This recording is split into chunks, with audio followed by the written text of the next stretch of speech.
Welcome back to Real Talk with ReZsaun. I'm your host, ReZsaun Lewis. As you guys know, one of the goals of Real Talk with ReZsaun is to shine a light on the great things that are happening right here in the Low Country. And tonight, I have a very special guest, my good friend, Mr. Joey Tucker, a.k.a. Mr. Enlightenment, Mr. Poetry. He's a teacher. He's an all-around great guy. He's a kickball all-star. Sometimes. All-around great guy, man. Thank you so much for joining me tonight, man. So, Raiders fan, too. Shout out to the Raiders. He's a Raiders fan. We're not going to hold that against him, though. So, y'all know, if you're new to the show, this is the time we normally spend to get some viewers on the show. Please, what up, Dustin? I see you, homie. Get some viewers into the show. So, please, we're going to take about a minute and a half to share this video out. If you guys could please share this video, we'd really appreciate it. Thank you. Actually, go ahead and share this one. So, I'll tag you right now.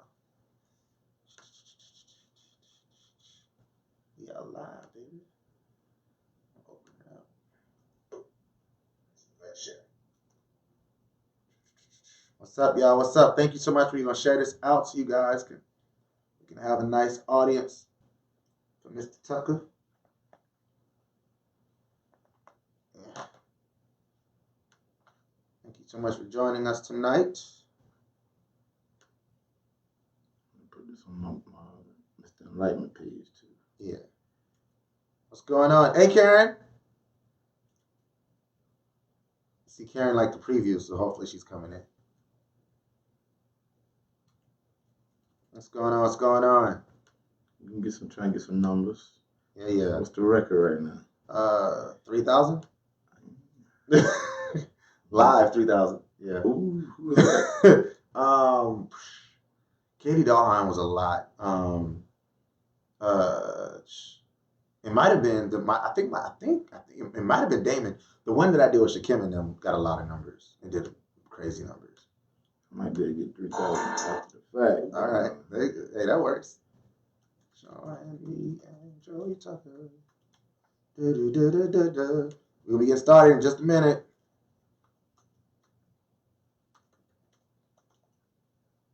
There we go, Mr. Enlightenment. I'll tag you one more time. What's going on? What's going on? What's going on? What up, y'all? What is going on? We're starting in about 30 seconds. Probably more like 45, but we're going to try. Dustin, what's going on, homie? Hope everything's good up in Baltimore, up in Bmore. Thank you so much for joining me tonight. I appreciate your support.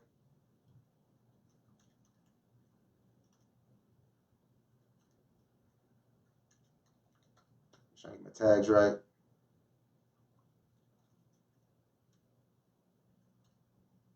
What's up? What's up? What's up? How's it going? How's it going? Trying to get my tags right. We'll get started. Thank you guys so much for joining me tonight.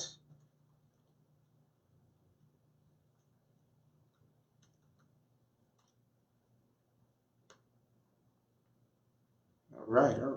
What's going on? You on the phone with the fiance? Whoa, you getting married, bro? David, what's up, man? I ain't see you since AT&T, bro. Where you been, man? We need to get up. Already. What's up, Gina? I see you, Gina Mocha. Congratulations again on the election. Yeah, Mocha's in the house. Congratulations again on the election. We appreciate you. Word. So if y'all have any questions tonight, tonight's a good time. We're going to get into it. When we get into the discussions, please ask any questions you may have. If it's for Mr. Tucker, we'll definitely get them answered. If they're too far off base, I'm probably not going to answer them tonight. We'll probably answer them Sunday. But, ask what you got. All right? And we're going to get started with the actual show in about 3, 2, 1, and hello world, and welcome back to Real Talk with ReZsaun, when nothing's off limits. I am your host, ReZsaun Lewis, and as you guys know, one of the goals of Real Talk with ReZsaun is to shine a light on the great things that are happening right here in the Low Country. Tonight, I have a very special guest, my good friend, Mr. Joey Tucker. Thank you so much. What's going on, people? All right, so for those who don't know, Mr. Tucker is a teacher. He's also a poet. He goes by the name Mr. Enlightenment. He actually has several projects out. So when we start the discussion, I want to start from, who is Joey Tucker? Let's see, sports fan, social media fanatic, teacher, hip hop fan. Yeah. Jay-Z, the GOAT. Birthday was like last week. Yeah, he had a birthday last week. Yeah, he did. But yeah, this social butterfly. Just like to go out, have a good time, trying to influence people while I do that too. All right. So where are you originally from? Walterboro, not too far away from here, like 45 minutes. I think it's like going to war. I think people stop in Walterboro like to get gas on the way to the interstate. Yeah. We're going to Disney World or something.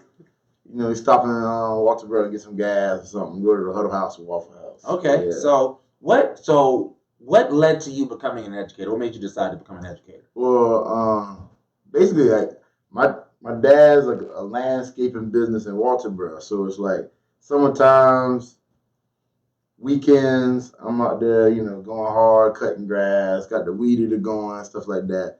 Just between me and him conversations, it's like, you know, you don't want to do this type of work when you're growing up, like, you know, because he's blue collar worker most of his life. Mm-hmm. He's like, you don't want to do this kind of work. You know, he had different clients that was teachers and dentists and all that type of stuff. He's like, you might want to look into this. You know, they got good benefits. Like, he come from the old school, like, they got good benefits. Mm-hmm. Like, you inside, it's a different kind of work. Right. You know, I'm not getting dirty as much.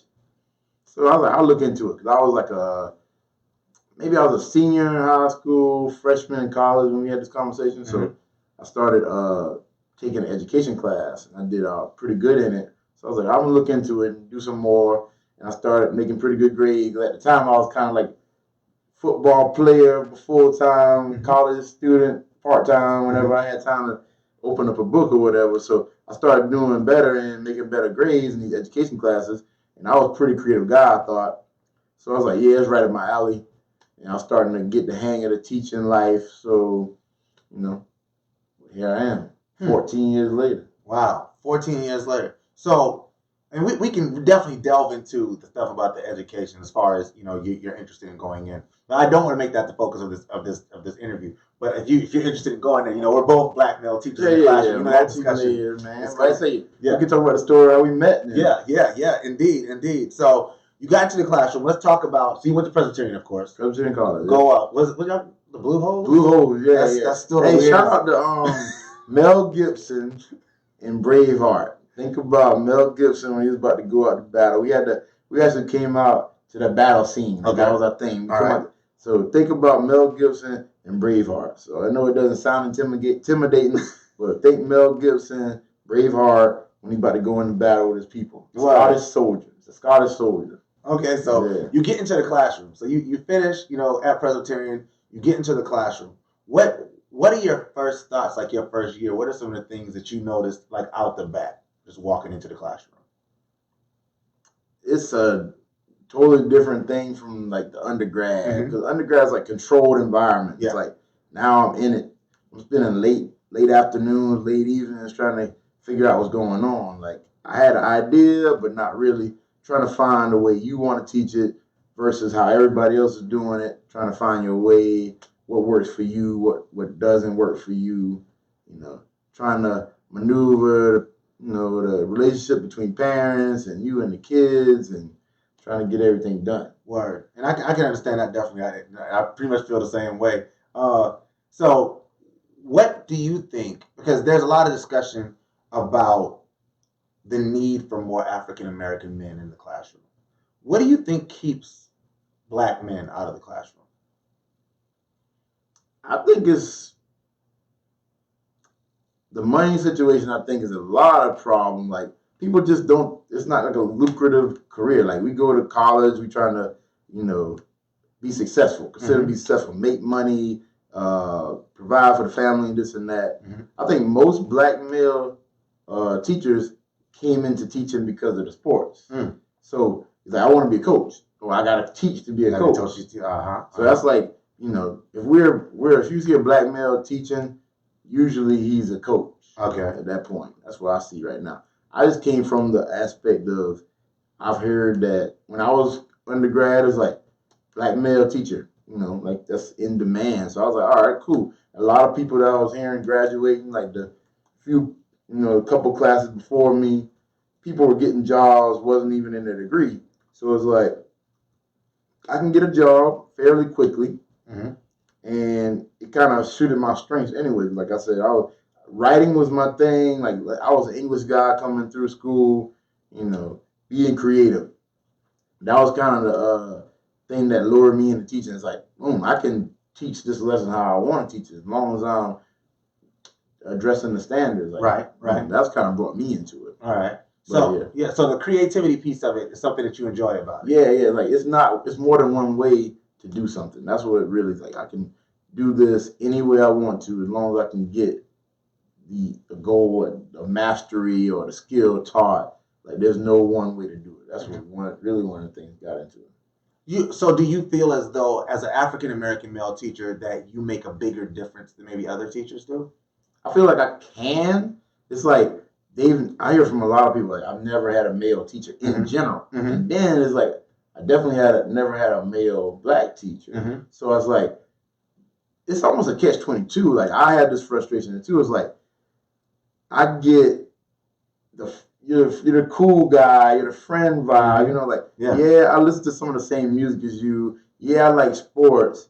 And it's like I don't get the same respect at times with the female counterparts. It's like I get it. You feel some kind of way. It's like I'm the cool guy, I might come in on a Friday with my hat backwards or whatever. It's like still, end of the day, I'm an adult. We're not friends. Still demand respect. Yeah. So I was like, I'll get the what's up, man. It's like, yes, ma'am, no, ma'am, what's up? Yeah. That's what I get. So that's like catch-22.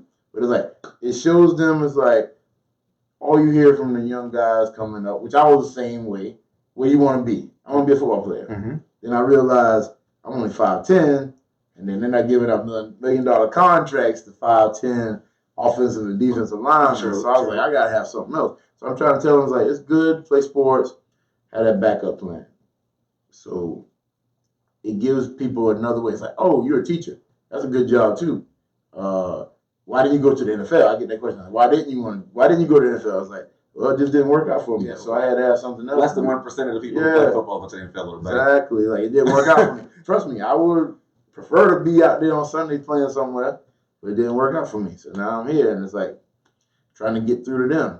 Like, oh, you like to read, or you do this, or you can do both. Like you can like football and you can be good in school, or you can listen to this music and still be able to write a sentence, still be able to communicate. Right. And like that's the thing I think my biggest role when I think about myself in the classroom, my biggest role is to show kids that you can be cool and you can be smart. Like you don't have to be dumb to be smart. Exactly. And a lot of kids think that that's the line, especially as black males. If you look at the people that the world celebrates, they celebrate the athletes, they celebrate the entertainers. Yep. They don't really celebrate scientists like that. They don't celebrate teachers like that. So the kids, especially our kids, reach for the things that give them that instant gratification, that instant acknowledgement. Even when you do something in the if you do something in school, like if I do a play, if they do a school play, everybody wants to be the lead. Nobody wants to be the person in the background because I want to get all the applause to be for me, as opposed to, you know what, I'm happy to be a part of this production. I'm happy to know that we did this thing. They want to make sure they don't want to run the lights. The guy running the lights too, like the people that's doing the costume, the people that's behind the scenes, they are definitely important. It's like everybody want to be the quarterback. Nobody want to be left tackle. Nobody want to be left tackle. Left tackles get drafted in the first round. Yeah, like, I gotta have that left tackle to make the quarterback look good. So it's like they don't get that. But yeah, I know exactly. It's sort of like athletes want to be entertainers want to be rappers. Yeah. So like it's. But I think again that's part of the calling that it comes because honestly, when you talk about teaching, people talk about teaching as a profession. Teaching is so much more than just a profession. By pay scale, teachers get paid less than any other college profession like this. You need a college degree to get. We get paid less than anybody else. Now, whereas some people may look at that and say, well, you don't get into it for the money. You don't, but it is a factor because you got to live too. Like it sucks that you have teachers out here that have been teaching 5-10 years and they still have to have second jobs. Yeah, I saw that like Facebook is like this person. Like, if I gotta have 2 or 3 jobs, like luckily for me. I'm a single guy right now, so I don't really. All right, ladies. Yeah, single guy. Right now. So I'm pretty much good per se. It could be better, but I'm paying the bills. Still have a little bit of extra to do what I want to do. So when you got the family, you got other things going on, it's definitely tough, and it's like you coming out of pocket for so much, and And if you want to do extra things, like I think about all the movies that you see over the years. Mm-hmm. This teacher's doing this, and she getting another job just to do this. It's like I'm breaking the bank, and then parent not so grateful on the other end. The kid's not so grateful. So let's talk about that aspect of it. As far as parental support, do you think overall? And I don't want to talk about this year, of course. Like in the 13 years that you've been teaching, how has parental support helped or hindered what you do in the classroom? It's tough because you want some, but you don't want too much. Okay. You want some, but not too much. Like I kind of want you to help me out. Not like I'm telling you how to do it here, and then you're saying you can do it this way, right? Or it's not that big of a deal. And I've heard that some parents are telling me that I should tell their kid to do it because they listen to me more than them. Wow. And it's vice versa. It's like, oh, when I tell them to do it, it's wrong. But if you tell them to do it, it's right. Yeah. So it's like, I like the parent support, especially when it's good, it's just enough for both sides. Right. Not helicopter. Yeah. You checking in with me. You following up. Like I want to know how you're doing it so I can keep it the same way. Like it's not like, oh, don't worry about what that teacher's saying. This is what you need to do. And it's like, this is the way I need you to do it. Now, there's multiple ways to do something. Luckily, language arts, I don't have to deal with the math stuff. Math stuff. That's the problem. The math, The reading is one of the things that's like, look from 1st to 8th grade. The language is pretty much the same. It's just a little more strenuous as you go. The words get bigger, the passages get longer, the vocabulary. But like I said, I don't want you like second guessing my every decision. If you have a question, let me be the professional. It's like this, like, hey, this is what I heard happen. I want to hear your side. Versus that's what I like. Like this is what my kid said. Now I'm asking you. I want to see what happened. Like, I don't. As opposed to coming out like, what did you do? Exactly. I don't want to jump to conclusions. Now this is what my kid said. I want to see what is your take on this. I like that. I like a parent that they want to help versus like we're not butting heads, but we're like, Well, the thing to remember is that you're a team. Like that's really what I think about. Anytime I deal with a parent of a student. It's always like we're on the same team. Like I don't wake up every day hoping to write kids up. I don't wake up every day hoping. And I've heard people say, like I've even sat my students down like, do you really think I got in my car this morning and was like, well, I really hope I can write up like 10 kids today. That'd be really dope. If you want to make today like really dope, if I can fail like 7 students this year, if I can get 7 like just to stay back here next year, that'd be amazing. And that's not what's going down. Exactly. I was like, the perfect paper to grade is one with no mistakes on it. That one. So I was like, if you're getting all the answers right, I don't really have to spend too much time on the paper. So it's gonna help you. Help me help you. Yeah, you're gonna get a reward. I'm gonna have to not look at your paper very much. So help me out. And it's like this. I like recess more than almost anybody. So it's like I don't want to do indoor recess. I don't want to watch you sit there and do your work at recess time. So it's like this. I want to go outside. I want to have recess be like a time of just downtime for both of us. So it's like you do your work, and it's like this. I told them like this. I want to have all my class come up for honor roll. I do. Like that's so dope. I want to take the picture with everybody up there. I want to see like, man, that class got a bunch of honor roll people. So I was like, hey, what's the goal? We're trying to get it. I get money for honor roll. I was like, cool, let's work. Whatever the reason, like, do. Let's get up there. Whatever you motivated. Let's get it done. It's like your score is gonna make me look good, and vice versa. So, hey, we're a team right here. Get your stuff done. I'll help you. If you want help, I got you. Do you find it that some kids are like really hard to motivate? Yeah, definitely. And it goes back to what you said, instant gratification. It's hard to motivate you. You gotta have intrinsic motivation is almost gone. You can tell the people that got it. And I was like, I get it.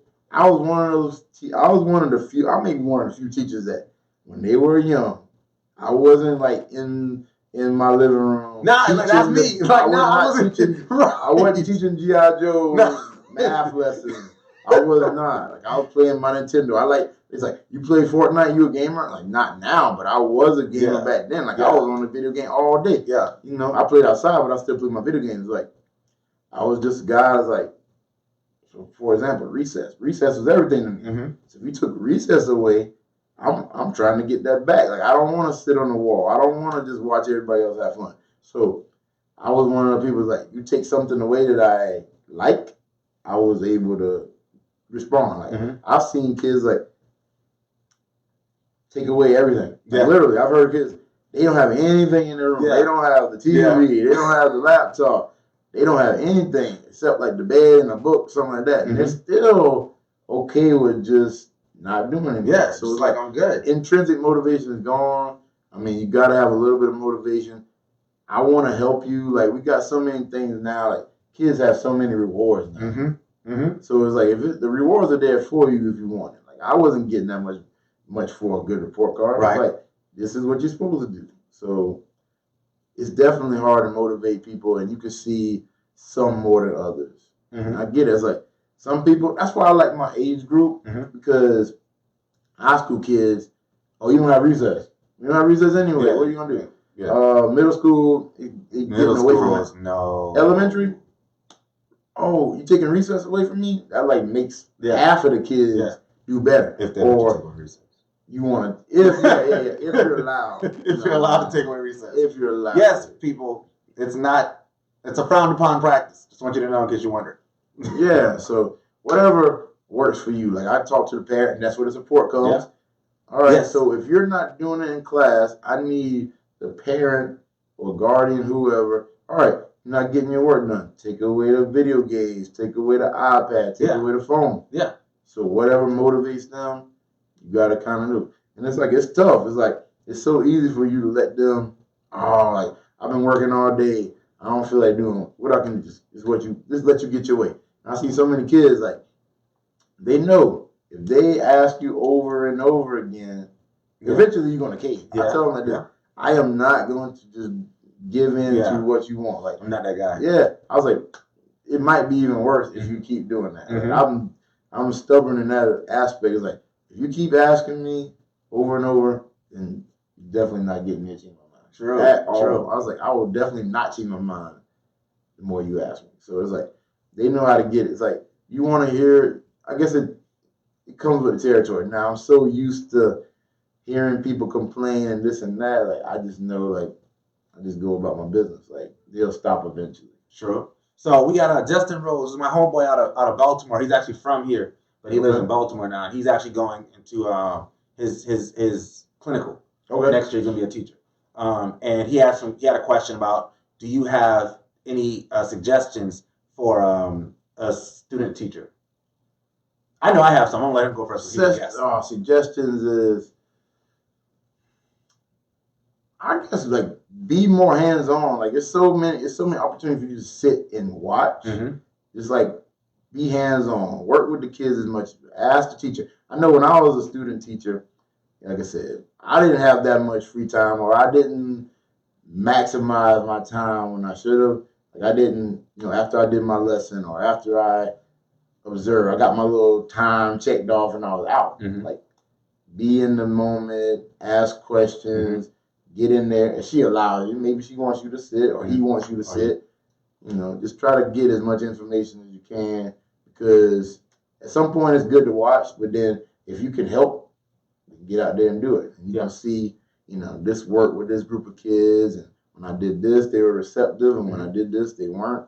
When she did this and when he did this, it's like, you're observing. Right. What I would tell you is, be yourself.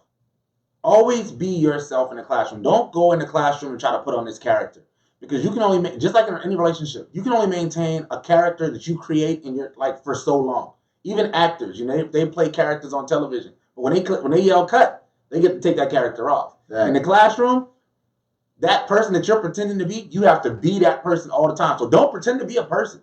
Be who you are, and allow that person to grow in the classroom. Understand that you're gonna make mistakes. You understand that kids are gonna talk. Like, that's gonna happen. You're not gonna walk into the classroom and have perfect days where people just sit and listen to you intently. Like there's gonna be kids. If you're teaching high school, develop a cell phone policy early. Yeah. And if you're gonna teach high school, develop a cell phone policy early and stick with it. Building relationships, that's so important. That is so important. What up, Pastor Dixon? It's so important that you build those relationships with these young people. Even in student teaching, like involve yourself, like Joey just said, involve yourself as much as you possibly can. If you're in clinical, there'll be a period of time where you take over the class. So when you have the class, that is your class. That's your class to manage and to learn and make mistakes even when it comes to the things that you're not sure about. But yeah, dig into the supported document. Find out, like, learn the content.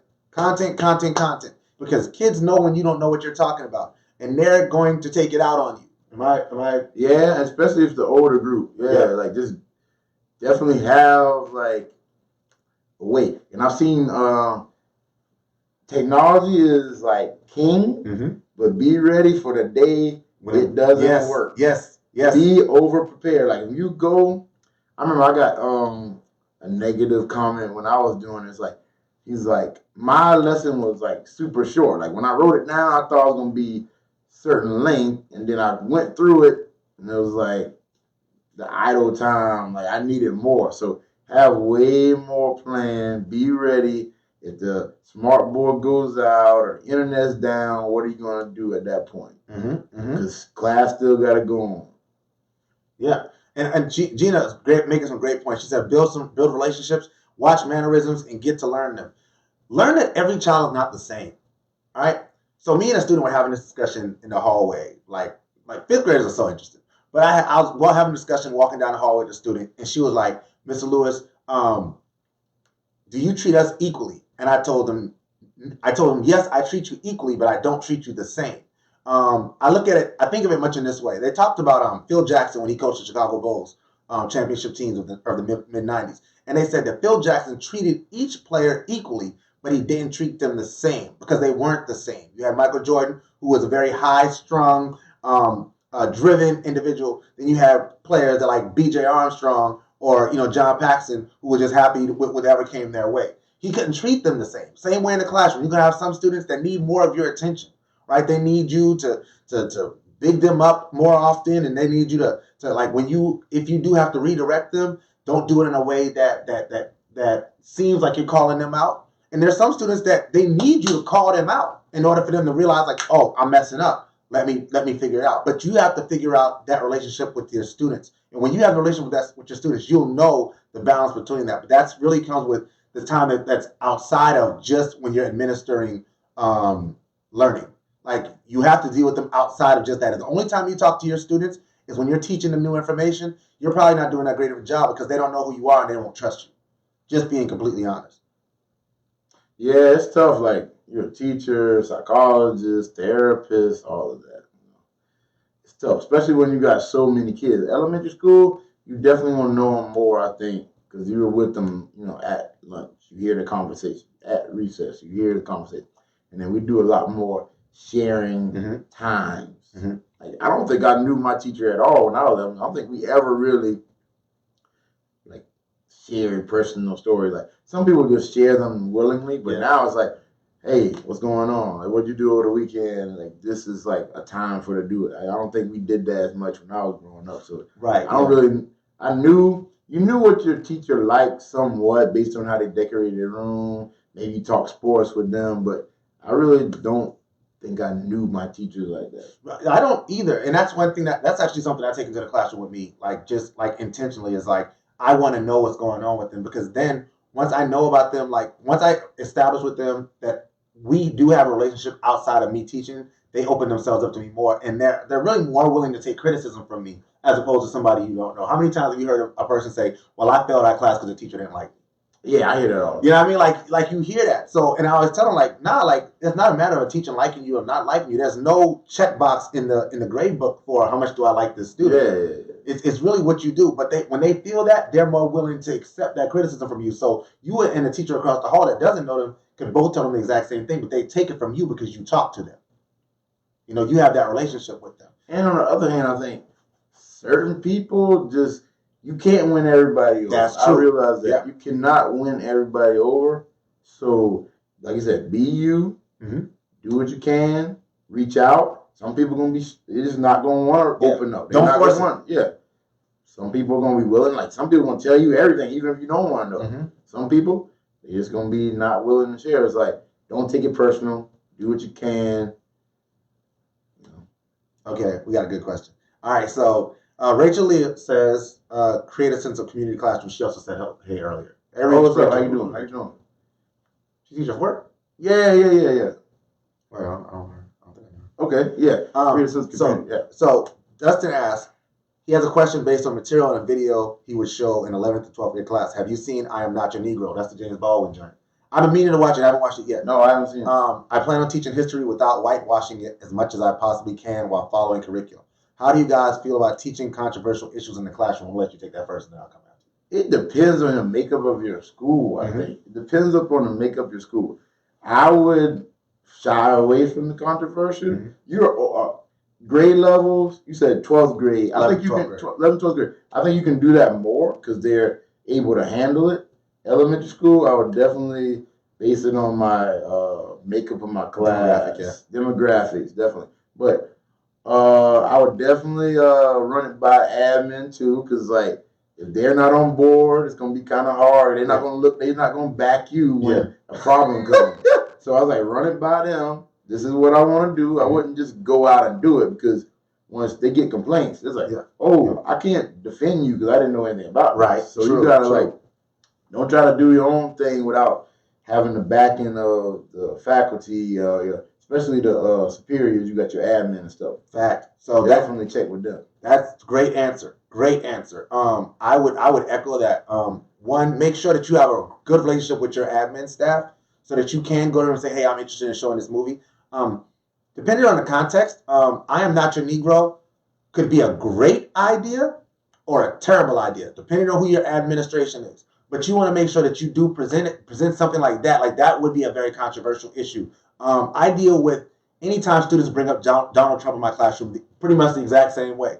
I don't touch it because it's just too many ways that can go left in the classroom. So I don't touch the current administration at all. But what I will talk about, if it's in the context of a lesson, we go there. When we're talking about Reconstruction, trust me, we go there when we talk about the terrorist groups and the hate groups, and when we're talking about the poll taxes and the ways that racism has affected our country as it pertains directly to the curriculum. If it's something that's directly in the curriculum, I got back in there because it's in the standard. Yeah, right? Why are you doing that? Why are you going over this? What does that have to do with it? Right. Now, if you way out of the, like if you're in left field, like if you're not teaching like an African-American studies class, or like you're not teaching a class that particularly covers that era, or even racism, like if you're teaching math, and for some reason you break out, I Am Not Your Negro, you might get in trouble. You might get in trouble. But if it's within, like you're teaching a class on racism in America, you break out I Am Not Your Negro, I think they'll have your back for that one. If you're teaching science, like if it has nothing to do with the curriculum, or even if you don't play the movie, I think you can still have the discussion. Yeah, you can still like base it on that or pull out some text from that. Yes. Even if you don't show the whole movie, because you got some text, you can I'm prefacing this from the movie, like based on. And if you want to check it out, you can check it out. Here's the movie that I'm coming from. Yeah, definitely. In this documentary, a biography, this is what happened. Yeah. Related to your standard, and then y'all can have a discussion. Like, stick to the topic. That way, you don't have to stick to the facts. And nobody's really feel a certain way. That's it. If you stick to the facts, again, if you go back to that, when you start teaching, you're going to have a supporting document that's going to tell you the things that are covered in that unit. Now, if you can find a way to justify what is in that unit, of course, you want to make sure that you preview the movie. If there's cussing or anything like that in it, you want to make sure that you have that, because you don't want to turn the movie on and you start watching it. I remember I was in 10th grade. We watched Legends of the Fall with Brad Pitt in it. There was a lot of sex in that movie. Yeah. There was a lot of sex in that movie. I don't know if the teacher knew. Preview that. But we watched it twice. Back in the day, you could just watch whatever. I don't know. It wasn't like, A lot of stuff that we watched and we did, no big deal. Now, think about this: the Christmas carols. Yes, They shut down Christmas carols now. Baby, it's cold outside. Yeah, I never even really paid attention to the lyrics like that. But then I heard about Rudolph the Red-Nosed Reindeer was like bullying. Oh yeah, it was like it's true. Wow. It was like everything going. Wow. All your favorite. Well, and then Charlie Brown was like what? He had mental health. Yeah. Charlie Brown mental health issues, man. Right. And I was like, we didn't think about that. So it was like, yeah, definitely know what's going on, and if you gotta look, I guess it's still like permission slip. Yeah, always permission slip. Send a permission slip home. Like we're watching The Men Who Built America in my class, and I always send a permission slip home. Even we're watching Elf next week, and we're sending a permission slip home for that because we just want to make sure that we have that. That's G. Is it G? Elf is PG. Yeah, you gotta have permission. Yeah, for that. so like G, you good. Yeah, so we're watching Elf next week. Like any movie we show, we always send a permission slip home. Like, hey parents, do you mind if your kid watches this movie? The Men Who Built America is historically based, but there's somebody who commits suicide in it, and there's some other stuff that goes in it that parents might not want them to know about. But if they give you permission to watch the movie, you're good to go. They're like, oh, I didn't say it was cool for us to watch this movie. It's like, hey sir, this is the paper you signed. Permission slip. You signed it. Yeah. So either look at what you signed. It's all about covering yourself. Like, I never realized how much it was. Yes. About covering yourself. Yeah, a lot of education is covering yourself. Let's see what you got. It said, as soon as a kid points a cell phone camera at you and you say off the wall stuff, next thing you know, you're on the right wing conservative sites about brainwashing kids. Yeah. This is true. That's from high school kids. That's on the cell phone. Like, I don't want to deal with that. Like, I got some kids with some smartwatches and all, but other than that, like, keep that cell phone off. Keep it in your book bag. I don't have to deal with people videotaping me. Word. So he says he was told to put everything in his syllabus. Well, high school, they do have the syllabus. Yeah. So that's definitely a way to do it. I don't plan that far ahead to be knowing what movies I'm going to show that far ahead. Yeah, like what? I guess, hey. If they do, though, that's a good and idea. it's like, remember back in the day when you had they kind of do it for us now. Like the pacing guide. Pacing guide is our syllabus. Pacing guide is our syllabus. Yeah. But I still don't know what movies I'm gonna show. Like, I literally bought 3 movies this year that we watched in class. So yeah, but anytime, just get covered, dude. Get covered for make sure that you can back it up, and make sure you talk to your principal, talk to your administrative staff, make sure they got your back. That's important. I think we sat on this education thing for a while. Yeah. Let's talk about some poetry. Let's talk about some poetry. Yeah. So let's talk about. So not only is he a phenomenal teacher, doing great things with the kids, but in his spare time, I guess you'd say it. You say spare time. He does poetry. Mr. Enlightenment. Talk to us about your poetry. How did you get started writing poetry? So in my last year undergrad, I had to take a couple language art classes or take a couple English classes because that was going to be my concentration. Like you had to have a major with a concentration. So elementary ed and then English is my concentration. So I was like, let me pick around. I want to do something that wasn't a lot of reading involved. Okay. So I was like, oh, creative writing poetry, then creative writing fiction. Like I took both of them.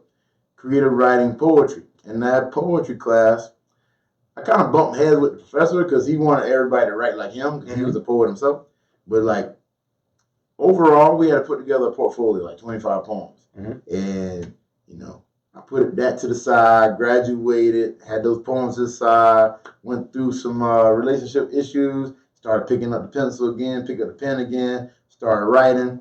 MySpace was the time. Right. You could put a little note up there, and then people could, I put poems on MySpace, and then people were commenting on it. Or, you had a note on Facebook.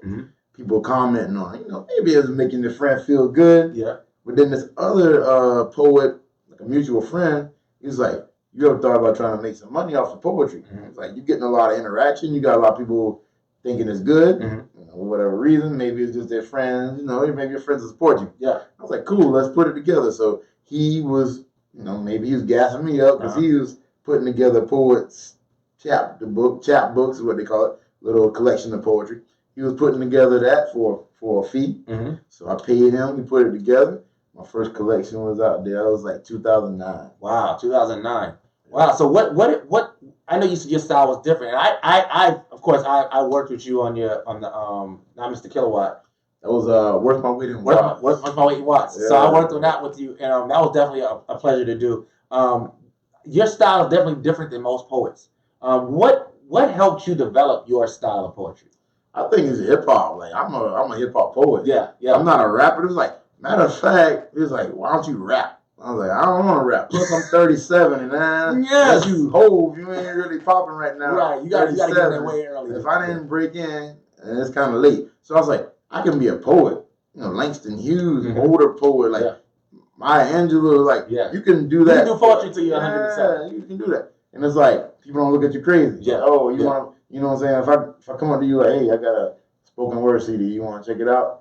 No, that'd be cool. Yeah, I'll check it out. Like, oh, you want to mixtape? Nah, I'm good on that. Thank you, though. Even though Benny Starr, I just found out about Benny Starr. He's so dope. Anyway, sorry. Yeah, Benjamin Starr, definitely. Like, one of my favorites around here. Yeah.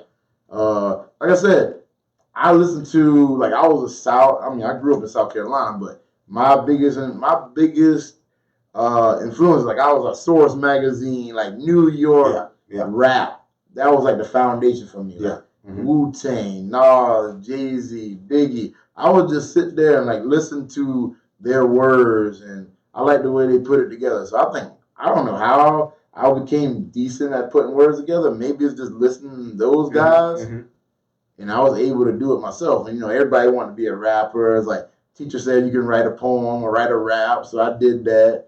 I was like, you on the bus, on the games, or in the locker room, everybody freestyling, rapping, whatever. So I was like, that's just something I like to do. Word.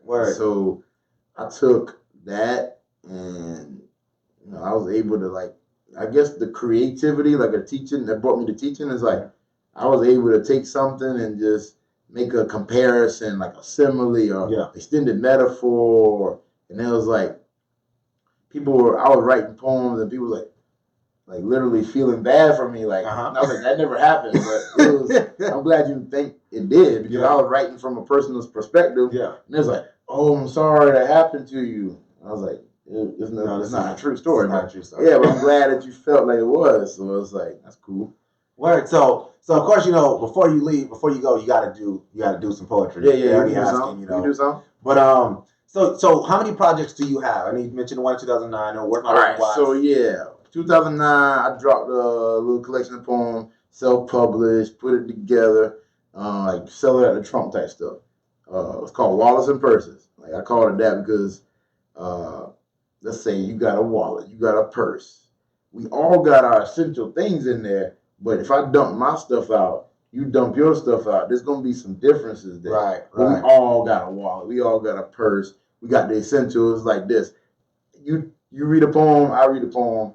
We might not have the same exact interpretation. So I was like, boom, that was a cool little title. Wallets and Purses. That was 2009. 2010, it was LIGHT. I had a little acronym for light. Okay. Language, insights, gestures that highlight thought. Okay. I need to copyright that. That's really good. Don't copy I need to get that. I got that That's collection. Copyright pending. Yeah, I need to get that. So that one, and then 2010, it was Poets Playground. It was just wordplay stuff. I was it's a way to write. I need to write today. I don't have anything I want to write, but let me just practice. So I was just take a topic, go here, tie it together. This stanza was about this, second stanza was about something else. And I was posting on Facebook, people like, yo, that's cool right there. And I was like, you should put it out. So I call it a Poets Playground. Okay. I'm just playing with words, basically. And then I was doing the written stuff, and then I was starting to see I was selling a few copies, nothing crazy. And then I was like, the more I started following my poets and mutual friends, I'll add poets on Facebook and stuff, Twitter, following people. It's like, these poets is, and I started going to open mics. Finally started doing open mic stuff. And I was like, all these poets had CDs. After they did something, they had a CD. I was like, cool, let me try that. So I did a CD. I forgot what it was 2013, 14.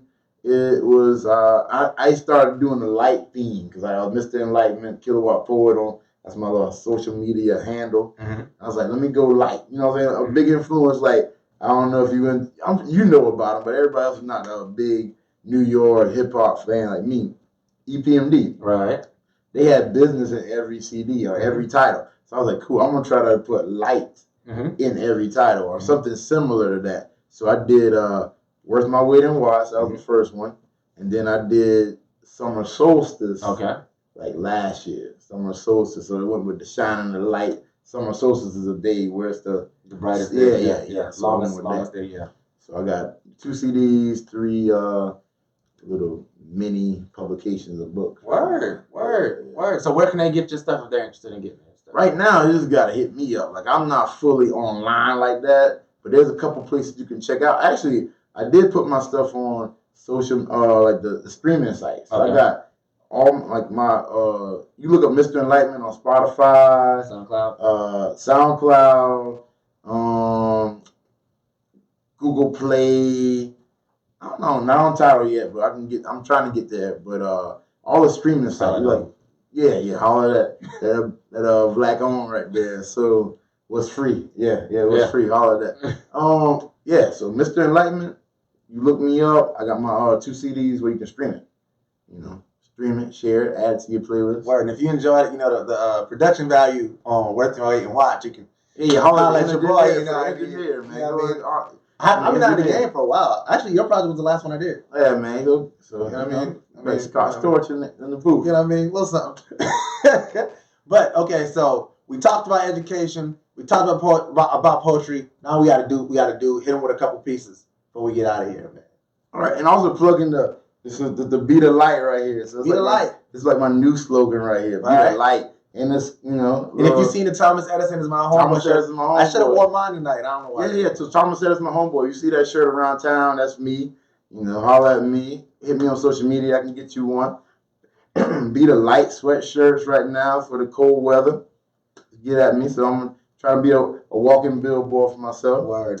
So I'm gonna try to do this. Is my introduction piece right here. This one's called "Let There Be Light."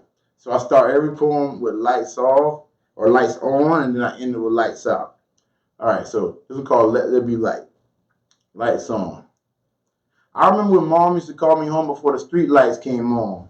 Now I feel at home on stage when the lights are on. Senior year undergrad is when the light came on. Time to illuminate. I write like I'm afraid of the dark. My pen is a light bulb, a match waiting for that spark. When I start to shine, I don't plan on flickering. My brain is a generator, ready to kick in like an NFL punter. Try to take my shine, I got enough radiance to go around. I'll even pass it out like free samples. Like the first attempts of Neanderthals trying to create fire, you probably fizz out before you replicate me. When someone closes the gap, it's time to increase the voltage. Become more ultraviolet. For every sunrise is a sunset, but not if I can help it. Prepare for my summer solstice. Let there be light. Lights out. Word. All right, give me another one. All right, let's see what I got here. This one's called Hurt.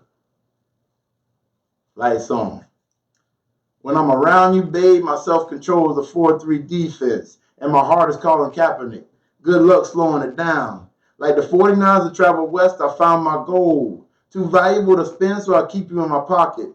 Even the scent of your perfume puts me on cloud 9. I'm talking up in the cloud with Snoop, Bob Marley, and Wiz Khalifa. When I look into your eyes, I see our future. Matter of fact, you my brown-eyed time machine. Time stands still when we in the Matrix. I'm popping blue and red pills, trying to capture that feeling we first met. I know you remember that night, gazing into each other's eyes, passing love notes. You made me wish I had amnesia, so I wouldn't be able to remember what life was like without you. Even if I had an argument with the great David Ruffin, I still wouldn't fight the temptation, because you're my girl.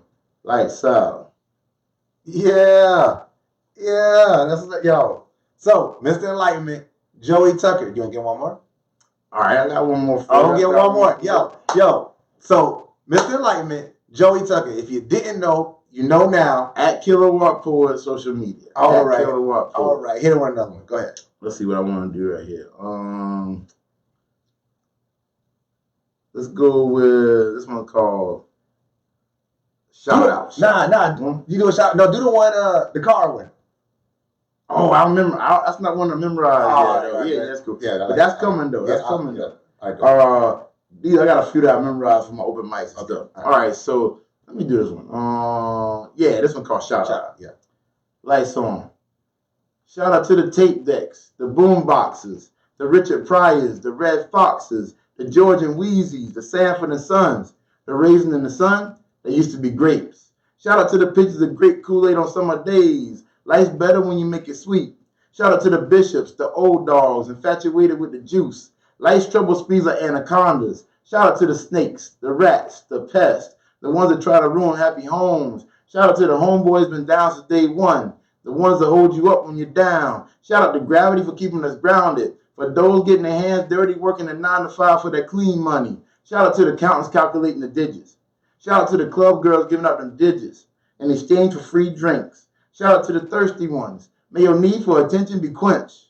Shout out to the red solo cups, to the lead singers that went solo. Shout out to the Bobby Browns, to the Ciscos, those are 5 steps away from eternity, to the bloggers, to the hashtaggers. Shout out to the YouTubers, the twerkers going viral, the world stars, the Vines, the 6-second celebrities. Shout out to the Walking Dead, to the kings that died playing the Game of Thrones. Shout out to the chess pieces, the monopolies, the models on Boardwalk and Park Place. Shout out to SC&G. I spit into the lights out. Yeah, so dope, man. Thank you so much, Joey Tucker, aka Mr. Enlightenment, aka Mr. Kilowatt Poetry. Kilowatt Poetry. Please tell them one more time where they can find you everywhere on social media. Oh, I got a website too. www.passthelight.com. That's DA because the THE was gone, so I had to do that. www.passthelight.com. SoundCloud, Spotify, Apple Music, Mr. Enlightenment, Instagram, Facebook, Mr. Enlightenment. Word, man. That's been Mr. Wow, Jesus. I said it a million times. Mr. Enlightenment, Joey Tucker, thank you so much again for joining me, bro. Appreciate it, man. All day. So, you guys know who I am. Y'all know what I do. Real Talk with ReZsaun. Every Wednesday night, local celebrity spotlight. It could be anybody from any walk of life. If there's something that you're doing in the community or something you're doing in the world that you want to get exposure to, holler at me. Let's have a discussion. Let's sit down, break it out, and see what we can do to get people to know about what you're doing. There's so many people doing so many amazing things. If I did a show every day for the next 5 years, I still wouldn't find everybody who's doing all the great things. So please do not count yourself stuff too big or too small to come out of here and do that, man. Sunday night, sports, music, politics, you name it, we'll discuss it. Today I had a show where I did a spur of the moment, spontaneous episode about this whole King of R&B thing. Jacquees, stop it. You're not on that level. Maybe you will be one day. You gotta speak it to his existence, man. 15 years from now. He did throw in, I'm the king of my generation. Is Chris Brown his generation? I guess so. Okay, then he's not a king of his generation. Hey, you gotta believe it, if man. It's anybody, he got it. Hey, if Birdman was to get on here and say he's the greatest rapper ever, hey, you gotta speak it. I know it's not true, but you know what I blame for that? Man. You know what I blame for that? T.I. You think T.I.? I blame T.I. Because T.I. came on that I'm the king of the South. Yeah, I'm the king of the South. He really wasn't. And he was like, that's just something I say. And if somebody wanted to, I was like, yeah, because at the time he said it, he really wasn't. No, he wasn't really anybody. And now he has a little argument. You gotta claim. You gotta claim, but at the time he really wasn't in the royal court. Yeah, of the South. He still ain't Scarface. No, but he said, like I said, he gotta.